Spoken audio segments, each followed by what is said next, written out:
Timnas Indonesia kemungkinan besar akan tampil di Piala AFF 2022 dengan kondisi sedikit pincang.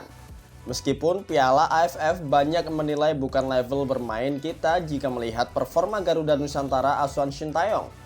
Meskipun tidak bisa dipungkiri bahwa sampai detik ini, Timnas Indonesia belum pernah sama sekali menjuarai turnamen AFF ini.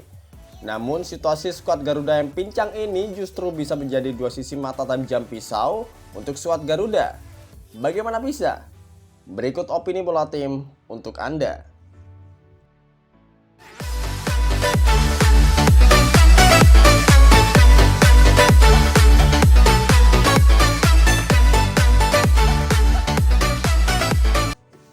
Piala AFF di depan mata Timnas Indonesia diprediksi tampil pincang.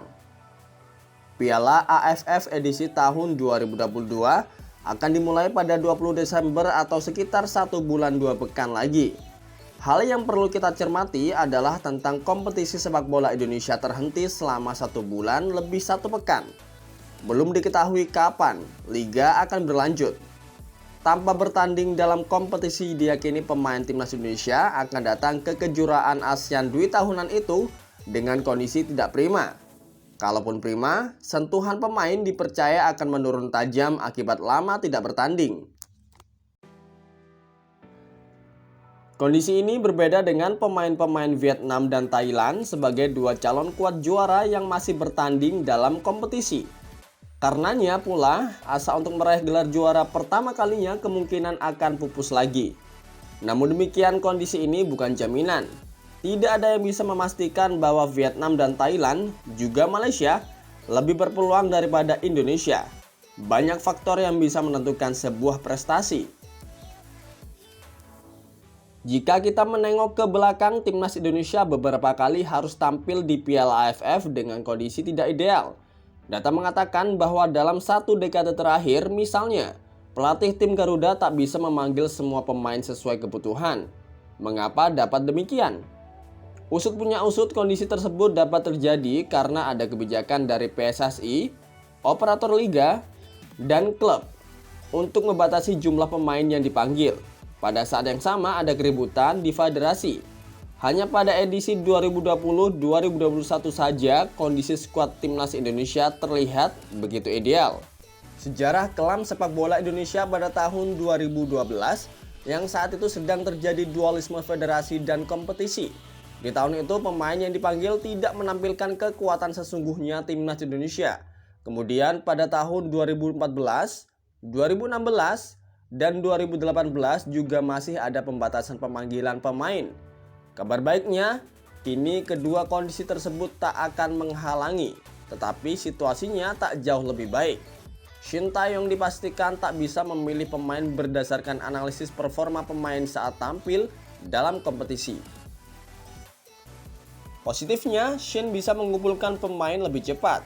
Persiapan panjang bisa digeber. Jika biasanya persiapan menuju Piala AFF hanya 1 hingga 2 pekan, kini bisa bersiap dengan durasi lebih panjang. Sintayong melalui PSSI, dia telah menetapkan Timnas Indonesia bakal menggelar pemusatan latihan di Bali. Hanya saja pihak PSSI belum merilis daftar pemain yang dipanggil dan kapan pemusatan latihan tersebut akan dimulai. Saat tampil Piala AFF tahun lalu, Sintayong bisa membangkitkan mentalitas skuad yang didominasi oleh pemain muda macam Pratama Arhan, Witan Sulaiman, hingga Ekal Baget. Meski minim jam terbang internasional, mereka pun masih tampil garang meski akhirnya harus keok saat final. Namun status runner-up dianggap hasil yang tak mengecewakan saat itu. Selanjutnya, Sintayong kembali menunjukkan kelasnya dengan bisa meloloskan Fahrudin Arianto ke putaran final Piala Asia tahun 2023. Ini jelas sebuah kejutan besar, sebab Timnas berjuang lewat jalur playoff dan tak diunggulkan saat kualifikasi berlangsung. Kabar baiknya ada 2 hingga 3 pemain naturalisasi yang kemungkinan bisa tampil. Sudah begitu, pemain-pemain yang berkarir di luar negeri sejauh ini tidak ada kendala untuk tampil di Piala AFF tahun 2022. Pemain yang naturalisasinya sedang diproses dan diyakini akan rampung sebelum kejuaraan adalah Sandy Walsh, Jordi Amat, dan Shani Patinama. Nama terakhir prosesnya masih agak lama jika dibandingkan dengan 2 nama pertama. Adapun pemain yang berkarir di luar negeri adalah Egy Maulana Fikri, Witan Sulaiman, Pratama Arhan, Asnawi Mangko Alam Bahar, Sadil Ramdhani, dan Elkan Bagot kansnya tampil cukup besar jika melihat kalender kompetisi. Dari nama-nama tersebut, hanya Elkan Bagot saja yang kemungkinan perlu diplomasi besar.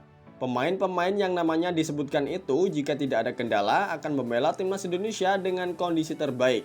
Artinya hanya pemain-pemain yang main di Liga 1 saja yang perlu mendapatkan sentuhan besar. Dalam artian Sintayong bisa menempa pemain ini untuk berada dalam kondisi maksimal. Dan bagaimana Sintayong mengemas program pemusatan latihan setidaknya akan menjadi tolak ukur kesiapan mereka. Jika kamu suka dengan informasi dari Bola Tim, silahkan like, komen, dan share video ini ya teman-teman. Dan jangan lupa subscribe channel ini, karena akan ada analisis dan berita bola terbaru setiap harinya secara subjektif Bola Tim.